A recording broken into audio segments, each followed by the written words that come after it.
Assalamualaikum warahmatullahi wabarakatuh. Halo mahasiswa, selamat datang dalam video pembelajaran manajemen risiko. Selamat belajar dan semoga video ini bermanfaat. Tujuan pembelajaran pada video ini adalah memahami konsep dasar manajemen risiko. Yang kedua, memahami tujuan dan manfaat manajemen risiko. Yang ketiga, memahami prinsip-prinsip manajemen risiko. Sebelum kita masuk ke pembahasan, saya ingin tanya, apa itu manajemen risiko? Apakah ada yang sudah tahu? Ya, manajemen risiko adalah proses sistematis yang digunakan untuk mengidentifikasi, menganalisis, mengevaluasi, mengendalikan, dan memantau risiko agar tujuan organisasi dapat tercapai secara efektif dan efisien. Contoh ketidakpastian yang terjadi di organisasi. 1.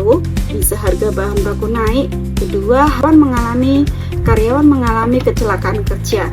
3. Sistem teknologi mengalami gangguan. 4. Penjualan menurun. 5. Kemungkinan terjadinya bencana alam. Tujuan manajemen risiko itu yang pertama, mengurangi dampak kemungkinan kerugian yang besar. Yang kedua, melindungi aset. Yang ketiga, menjamin keberlangsungan usaha. Keempat, mendukung pengambilan keputusan yang bijak.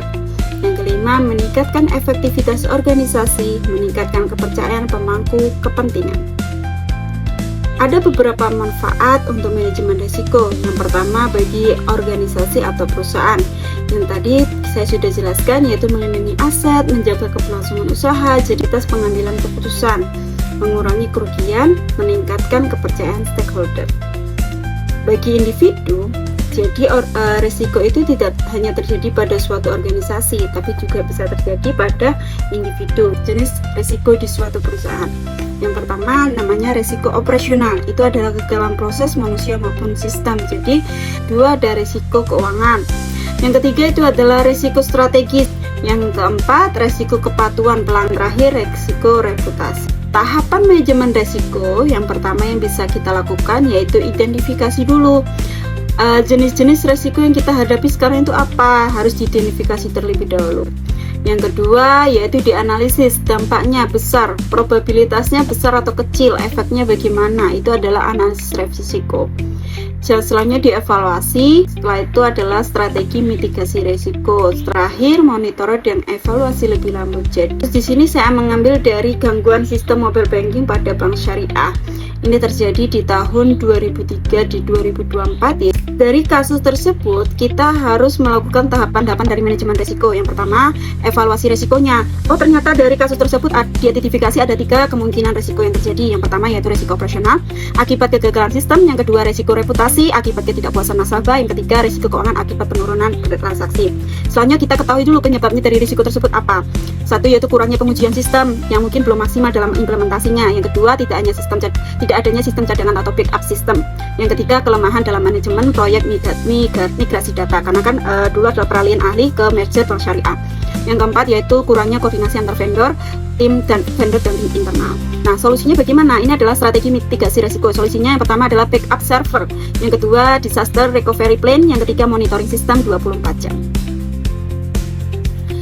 Setelah itu kita lihat tingkatan risiko pada perusahaan tersebut, apakah tergolong risiko yang ekstrim atau risiko yang tinggi atau high risk, atau risiko yang sedang-sedang aja medium, atau risiko yang tergolong rendah.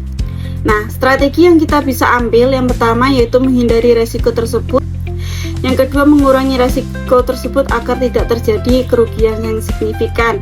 Yang ketiga, membagi risiko tersebut, mengambil asuransi dan sebagainya. Oke, kita masuk ke dalam kesimpulan dalam pembelajaran kali ini. Yang pertama yaitu risiko adalah efek ketidakpastian terhadap tujuan. Risiko dapat bersifat positif maupun negatif. Manajemen risiko merupakan proses sistematis untuk mengelola risiko.